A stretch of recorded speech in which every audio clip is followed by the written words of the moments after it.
Today class we're going to talk about the contract grilling system. Usually all broiler farms are based on a contract system. In eastern North Carolina, you usually big with the big producers, which is Perdue, Tyson, Nash Johnson. And whenever you decide you want to build houses, you go to them, talk to them, you build the house, and then they give you a contract, and they provide the food, the birds, and then the serviceman comes and checks on you on a weekly to monthly basis to make sure everything is being provided well, and you are looking after the houses well, and you have to pick the dead up every morning, make sure the houses are clean, properly taken care of, and you provide the medicine and all that kind of stuff, the water and all is taken care of. And then we keep them 8 weeks. We get them when they're babies, when they first hatch out the hatchery. We keep them 8 weeks, and then they come and pick them up and take them to the slaughterhouse. The payment after the chickens are slaughtered, the payment is usually by pound, and it comes out about 10 cents a bird. That's usually about what it's based on.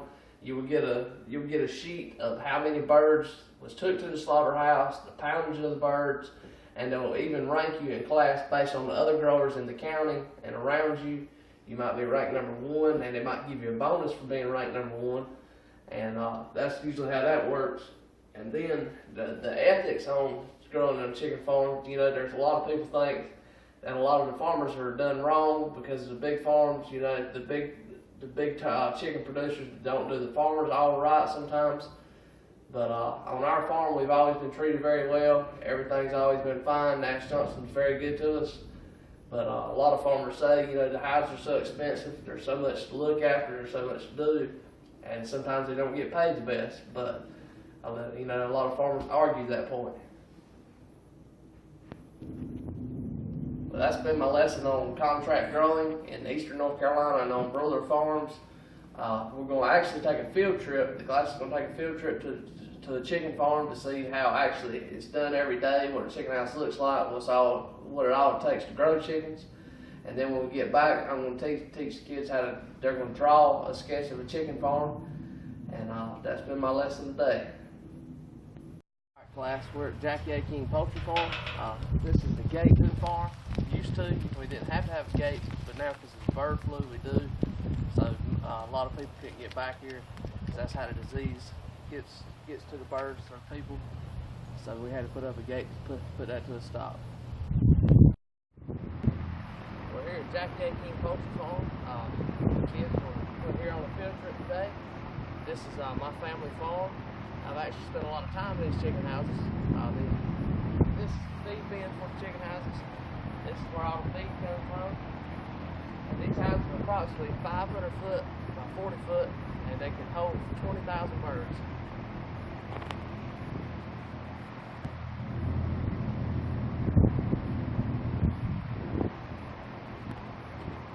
We're in the chicken house.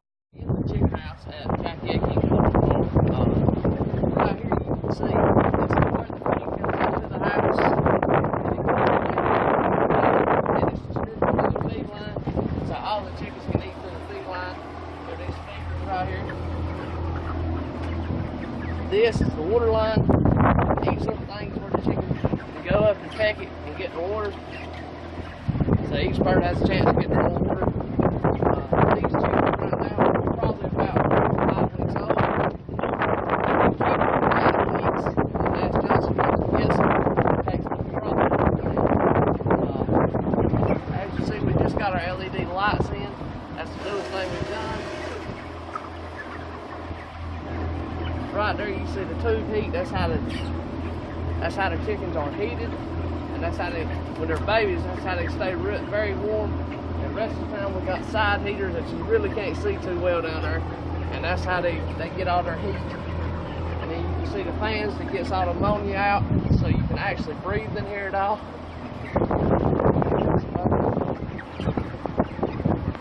At the end of the chicken house, this is where the computers, the breaker box, most of the important vital stuff in the chicken house is.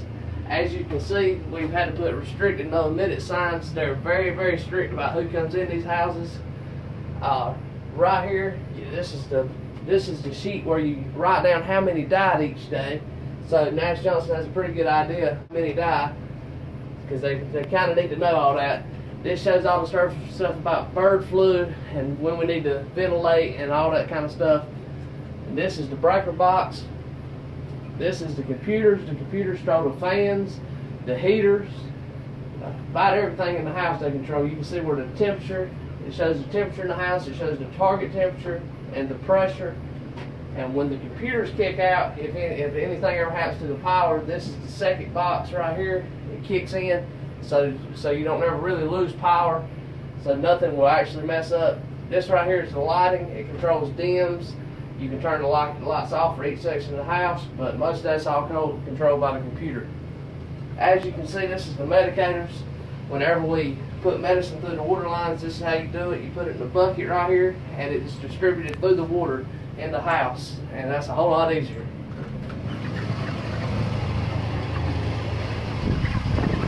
As you can see, this is where the water in the chicken house comes from.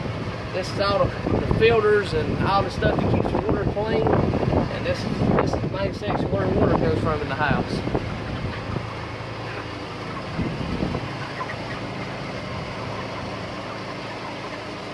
And these are the vents in the house. This controls the pressure in the house.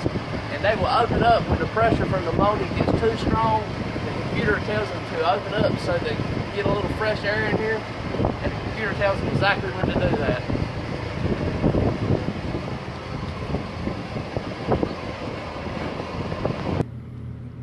This is a generator for the chicken house. It's very important to always have lights in the chicken house, because whenever the power goes out, it's a very, very bad deal. So we had to get an automatic generator. As soon as the lights does go off, 3 seconds later, this generator will ignite, and you'll have power all through the chicken farm, which is very nice. This is all the main panels for the generator.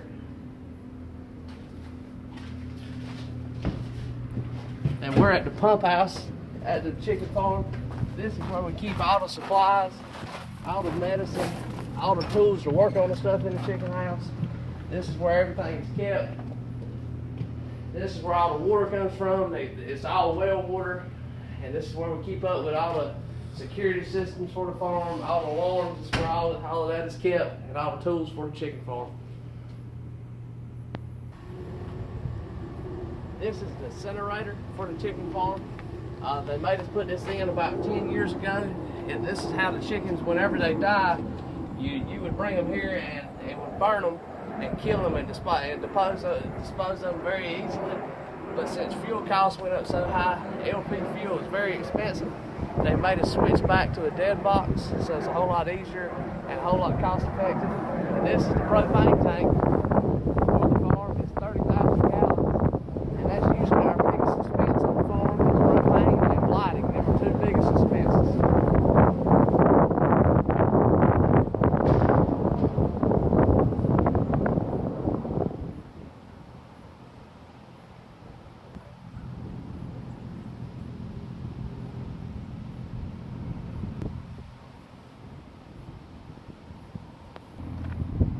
That concludes the trip to the Jackie King Poultry Farm. I hope y'all learned something today, and that's about everything from the farm I can tell you. That's how a chicken production farm runs.